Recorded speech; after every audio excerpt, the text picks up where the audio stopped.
work. So if I use a stainless steel fastener here and I'm having aluminum and steel, the only thing that may happen is maybe I get a little more corrosion of that plate in that area, but it's not as big of a problem. So that's a very good comment. So essentially, you have to think about the electrical connection and the electrolyte. I'm glad you pointed it out because it's a common thing. Like people just think, okay, yeah, I'm just connecting this here, and all of a sudden I got a potential.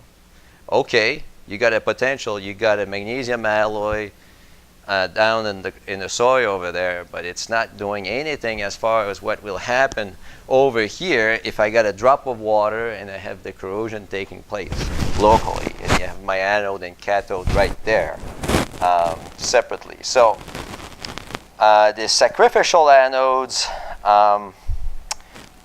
are typically in the form of the hot dip galvanizing or electro galvanizing. There are differences in thickness and longevity. In terms of using rods or pieces to provide a corrosion protection, it's done some in concrete. You need to put a lot because your ion diffusion in concrete is not that great. So you need the sacrificial pieces to be close to the rebar. And they will do that sometime as a retrofit. If they're having problem with, even a parking lot, they come and drill a bunch of holes, put a lot of anodes, and then connect them to the rebar network. You almost need these rebars to be tied together. Otherwise, you have to bond to every single one of them. It just becomes a lot of work very quickly to retrofit these things. But it's possible. So before I lose the train of thought here, we're still at the basic level, and the idea is as long as you can break one, if you make your environment really dry, you can put steel and copper together. It won't be a problem. If you essentially eliminate the corrosion of the material by not allowing any transfer into an ion phase in an aqueous environment, then you're fine.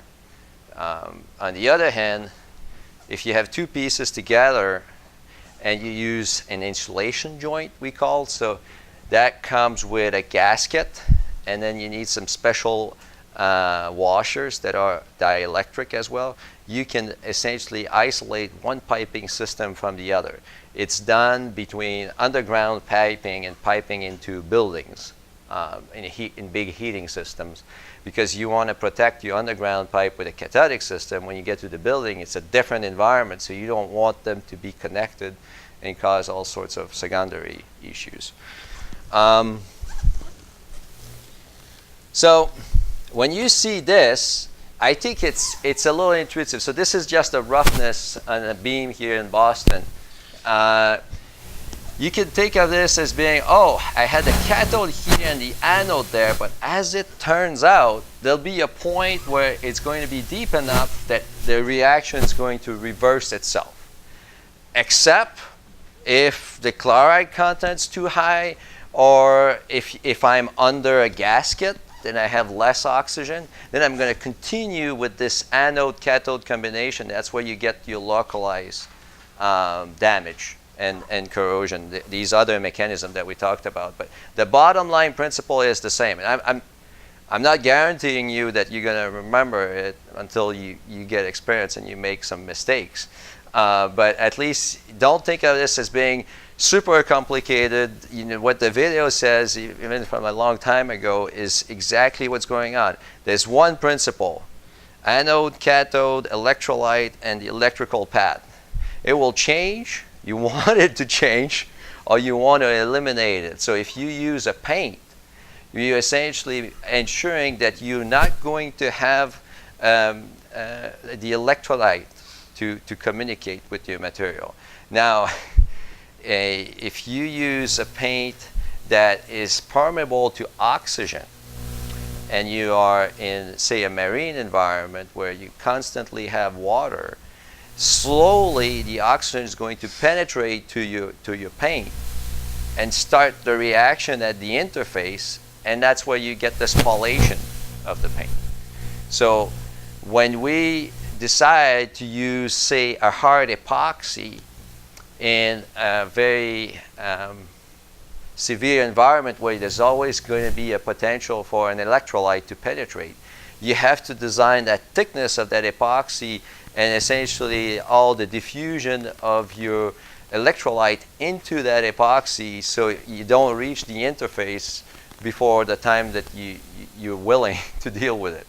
Another option is to say when you're going to reach that interface, it's going to be zinc and it's not going to make a lot of reaction. So that's a double way to protect. So you protect by getting the electrolyte, and then you have the sacrificial protection. But the problem with hot dip galvanized is people will try to paint it right away, and it's degassing. And that prevents a lot of adhesion of the paint to the galvanizing. And one way there's a shop here in Boston, Dulcan, I think. They do a lot of galvanizing for bridges and large structures, and they end up sanding the whole galvanizing surface. They use grinders. Yeah, they use grinders with a hard wheel to essentially mechanically work the galvanizing to get to accelerate the degassing, but also make a roughness that's going to create enough mechanical engagement of primers and hard coats that they add to it down the road.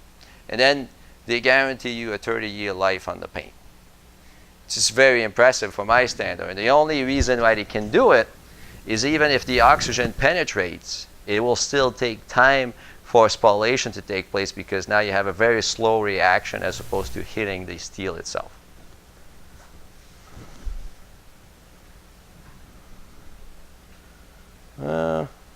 Okay. Well, this is just a stability diagram, and you've seen quite a few of those by now. So when we had, the regular phase diagram with iron and carbon, so now you used to look at two axes. So we have here pH, and we have a potential. So say we are at relatively low potential here. You get these different phases with pH. At very low pH and an acid, you dissolve the iron. That's not a problem. In sort of atmospheric pH, you form these unstable oxides that will essentially won't be protective because they don't maintain their integrity. There's just too much difference in the size that it breaks down, and you continue to get the electrolyte to reach the reaction surface. At high enough pH, when you're starting to form these other hydroxide here, it's passive in a similar way that aluminum oxide is passive on aluminum in normal pH condition. And that's one of the greatest benefit of putting regular steel in concrete. As long as the integrity of the concrete is maintained and you don't have them sticking out, there's no reason for that steel to start corroding and forming cracks. There may be, when you have an entrance point for the water, obviously locally you can wash out the concrete and lower your pH enough to get the reaction to start. But if it's completely embedded, you're relying on the long-term stability of the concrete, which has its own problems. There's a lot of reactions that take place in concrete, well, starting from the day you pour it, but it keeps continuing through its life. I want to put it side by side with the aluminum here. So we're forming here that stable aluminum oxide in normal pH, I would say, so between 4 and 9. If you go outside of that with aluminum, good luck to you. Okay, it's not a good idea. It's not going to perform the way you expect. So aluminum in concrete can be a problem, and I've seen it.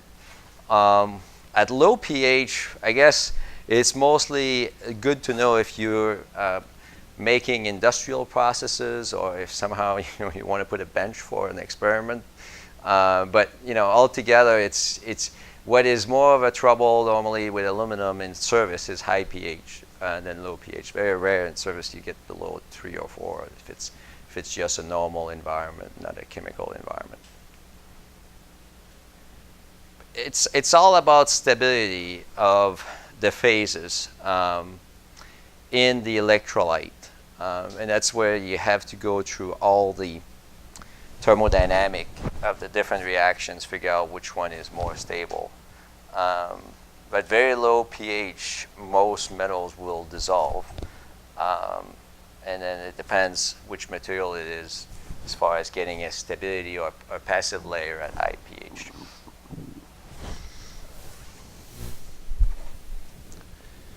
So we looked at these corrosion types, and I brought to your attention that they're not scary. They're not all that different. It's a battery effect. You need the different connections. You need the electrical current. You need some ions to go back and forth. And then you need an anode and a cathode, which is generally the easiest thing to find, because as you've seen on the surface of a single material, you can just make that happen if that's the only thing that you need. The electrolyte is, you can protect it. You can protect yourself from the electrolyte naturally with these stable oxides. You can use paint. When you do galvanizing, that's a different story. Now you're working on sacrificial materials, and that's essentially you generate a galvanic effect, but to your advantage. So it's very useful. I hope you remember the difference between iron and aluminum as far as their stability with respect to pH. And I'll welcome any other question now or after the class. We'll continue hopefully tomorrow. Thank you for your attention. The questions were great.